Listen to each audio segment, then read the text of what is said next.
Hello, I'm Amanda, founder and director of Inner Ecology.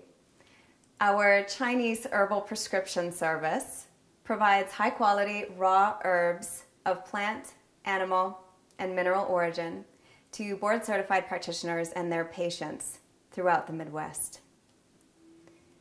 So today, you're most likely watching this video because you've received a formula for us and you're trying to understand what you should do with that formula.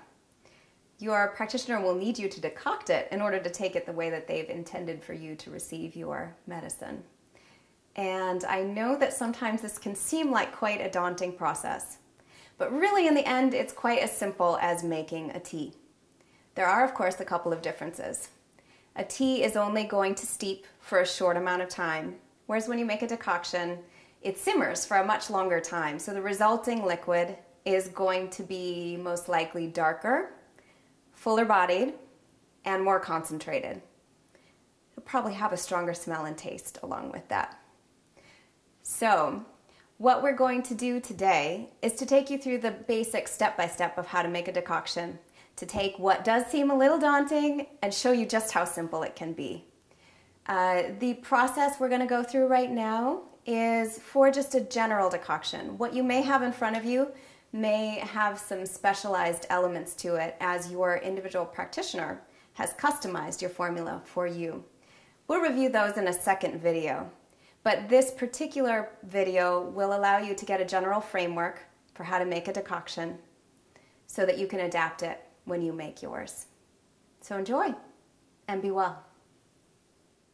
Let's take a look at what it is you'll need from your kitchen to make your decoction. In addition to your herbs, you're going to need a large pot with a lid, one able to hold about 3 quarts or more. You'll need to have a strainer, preferably a mesh strainer because it'll help to get the finer particulate matter out, but you can make a larger strainer like this work in most cases as well. Then you'll need to have a bowl as well as a spoon or a ladle, a liquid measuring cup, and then either a pitcher, some jars, or other lidded containers to hold your decoction in the refrigerator once it's made. Always use glass, lead-free ceramic, or stainless steel pots and utensils when decocting because plastic, aluminum, or coated cookware may leach unwanted chemicals into your formula. Not the best medicine.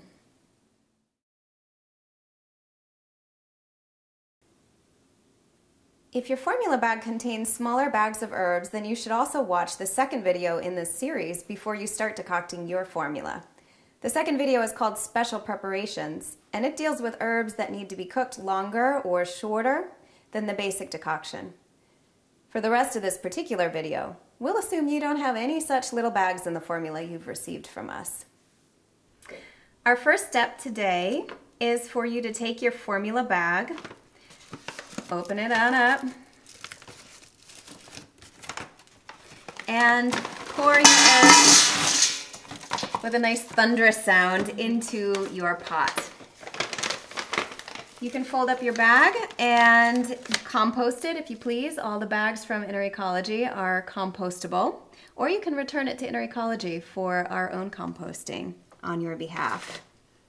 Next, what you're going to do is take water, filtered water, please, and enough of it to go ahead and cover your herbs. The amount of water that you may need for your individual decoction is going to vary according to the volume that your prescription contains. It really can vary anywhere from 2 cups to 8 cups or beyond, just depending on that volume. So what you're really going to want to do is get a general sense of when it is that you've covered all of your herbs. These are all pretty well covered, and you can see that some of them are floating to the top, but there's plenty of water in there for us to be able to decoct properly. So all we're going to do now is leave our herbs to soak for a good half hour. Welcome back. It's been about 30 minutes. I let it go a little longer. You don't have to worry if you let your herbs soak a little longer than the 30. And what I'm doing is just going ahead and checking the level of liquid. It looks like in this case, the herbs I'm using to show you today still have plenty of water remaining in the pot. So in this case, I don't need to add any extra water. If you've ever noticed that your herbs have absorbed too much water and it looks like they're no longer properly covered, then what you'll want to do is simply go ahead and add a little extra water so that they're covered sufficiently to cook. So we'll put the lid on our pot and turn on the burner so that we can bring it on high heat up to a boil. Now that we're at a healthy rolling boil, go ahead and turn the temperature down to low or low medium so that we can allow it to reduce to a very happy simmer where it's going to stay, in this case, for a half hour, but you'll want to follow the instructions given to you by your practitioner. I've checked on my decoction a couple of times since we began, just to make sure that it wasn't simmering too aggressively.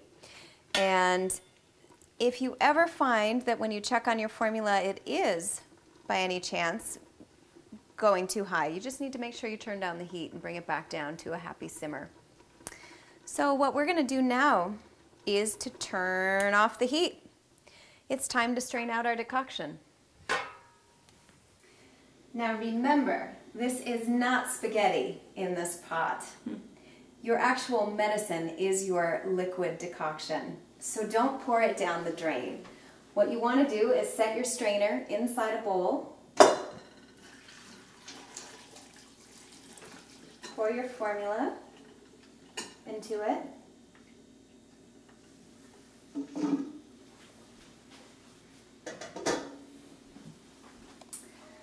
you'll press down with a spoon to get the final bits of liquid out of your herbs.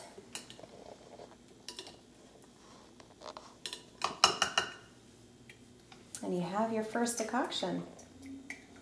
Now at this phase, many practitioners will instruct you to do a second decoction. If that is in your instructions, it's simple. All you need to do is take the remaining herbs, put them back into the same pot, add water, and follow the decoction instructions the same way that you did the first time. You don't have to do any soaking, and you don't have to do any further pre-decocting at this point. Everything's ready for your cook. Otherwise, you're welcome to compost your herbs that remain, the dregs, as long as they are plant material. All right, now comes the very fun part. We have to do a little bit of math. Right here in this sample formula, I have 3 days worth of medicine. Your amount of days of medicine may be a little different depending on how your practitioner has prescribed for you. In this case, what I'm going to do is measure the amount of cups that I have in this final liquid. So here we go, 2 cups. Perfect. And 4 cups. So we know that we are going to divide 4 by 3 days, which will leave us with roughly 1 1/3 cup per day. And what I have awaiting here is some beautiful storage jars. Again, you can choose your own storage option, but what I typically recommend is that you divide your decoction into daily doses. So in this case, again, since we have our 1 1/3 per day, I would go ahead and measure out 1 1/3 cup for each of these and send them on to the refrigerator.